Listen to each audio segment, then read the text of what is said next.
It's a lot today. So let's dive into today's true crime case. And we are going to be talking about Rachel Barber. So Rachel Barber was born on September the 12th in the year 1983. Rachel's parents were Michael and Elizabeth Barber, and Rachel was born in Melbourne, Australia. Rachel had, I think it was, two younger sisters and possibly a brother. I couldn't really find that information laid out nicely for me, so it's a little iffy, but I do know she ended up having two younger sisters for sure.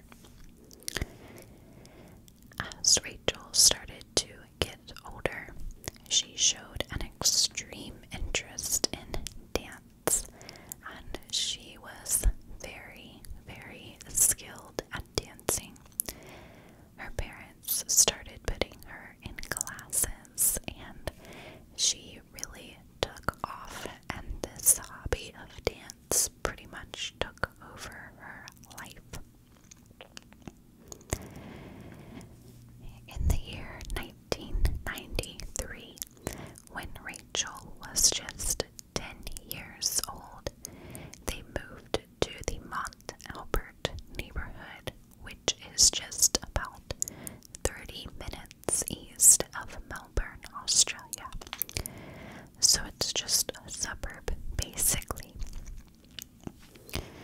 After the Barber family moved here, a girl named Caroline Reed Robertson began to babysit for the Barber family. Rachel's family had met Caroline as Caroline's younger sisters were friends with Rachel's younger sisters. And so Rachel's sisters and Caroline's sister, they went to school together. And that's kind of how their families got connected. Caroline lived fairly close to the Barber family, and she was 5 years older than Rachel, so it was pretty much a perfect match for if ever Michael or Elizabeth wanted a night out, they would call on Caroline to come take care of things at their house. So let's talk about Caroline for a quick minute. Caroline did not have a ton of friends, and she felt depressed most of the time. She felt as though she was unfashionable, and she was basically a wallflower. She didn't really put in any effort to make friends, and she wrote in her diary a lot. So she was kind of a loner, didn't really try, and nobody really tried with her. So while Caroline was babysitting the Barber girls, she would take notice of how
student named Emmanuel Corella, and Rachel seemed to really fit in at this school with not a lot of effort. She was one of the popular girls and had a lot of friends. From everything that I read, it seemed like pretty much everybody at this dance school, it was pretty small, so everyone was very close. It was a very tight-knit group. And as soon as Rachel got accepted into this school, she also started doing some modeling gigs on the side as well. Caroline had continued to keep in touch with the Barber family, even as Rachel was growing older and able to watch her siblings on her own. And Caroline could see that Rachel was still fitting in with ease and things were going great in her life. And this still made Caroline very jealous, even though she was 5 years older than Rachel. So, yeah, I'm not sure why someone, I can't remember if she was 19 or 20, but I'm not sure why someone at that age would still be jealous of a 15-year-old. So, on Sunday, February the 28th, in the year 1999, Caroline called Rachel, who was still 15 years old at that time. Caroline told Rachel that she had a quick job opportunity for her. She said to Rachel that if she participated in a psychology study the next day, that she would be paid $100. Of course, at this time, Rachel is thinking, wow, that is great. That is a lot of money for a 15-year-old. So she accepted, and it was planned that Caroline and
First, the police asked the Barber family if they recognized any of the numbers on that list.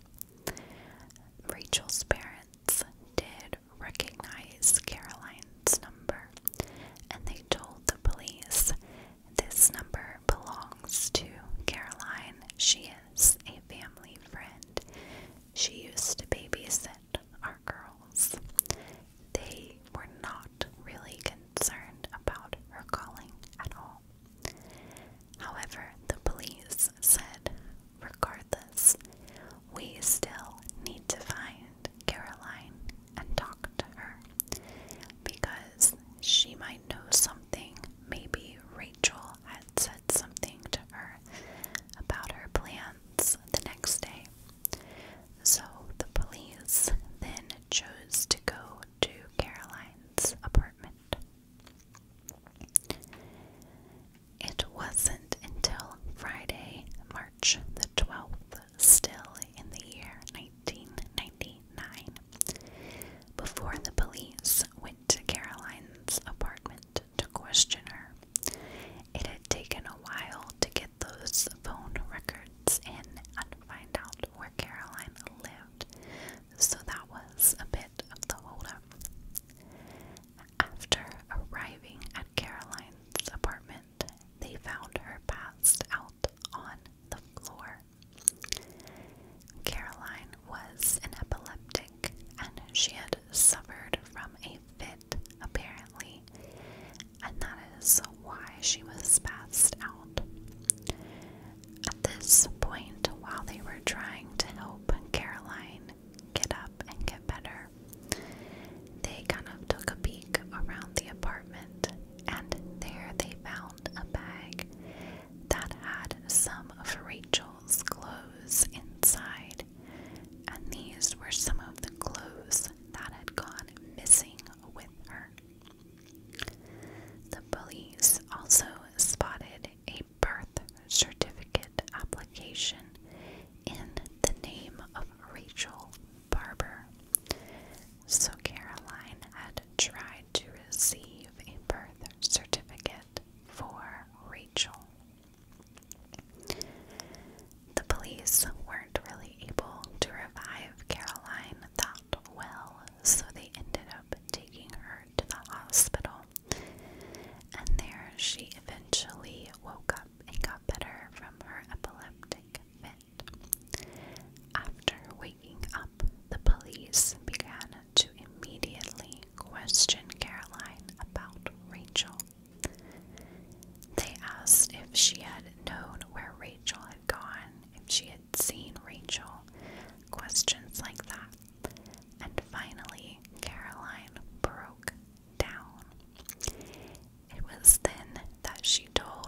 So, the next day, after Caroline had killed Rachel, she left Rachel's remains in that closet and went to work like it was a normal day. When Caroline got to work, her co-workers commented that she looked very pale and seemed off and sickly. And one of her co-workers ended up driving her back home. They just told her, like, you shouldn't be here, go home. The following day, Caroline called off from work sick again. And on this day, she placed Rachel's remains in 2 large rugs and then into a bag. Caroline then hired a truck with a driver and told the driver that she was moving a heavy sculpture up to her father's farm. So I'm assuming this truck driver man helped carry the remains in the bag out to the truck, unfortunately not knowing what was going on. So Caroline and the truck driver took the remains up to a farm in Gilmore, Australia, which is about an hour north of Melbourne. After this, Caroline buried Rachel's remains in a pet cemetery located at her father's farm. Then Caroline went back to the city and she ended up applying for a bank loan for $10,000. Caroline was trying to get out of the country and assume a new identity as she was worried she would be found out. She was waiting on approval for that bank loan when the police found her lying on her floor. And that is kind of when her story came unraveling. After this, police searched the farm in Gilmore, and there they did find the remains of Rachel Barber. Caroline was charged with Rachel's murder, and in October of the year 2000, Caroline pleaded guilty. A psychiatrist who worked for the defense at the trial claimed that Caroline chose to harm Rachel because Rachel had qualities that she was lacking, and Caroline apparently felt as if she murdered Rachel that she would be able to gain these qualities somehow. She thought that she could reinvent herself in the image of Rachel, which kind of explains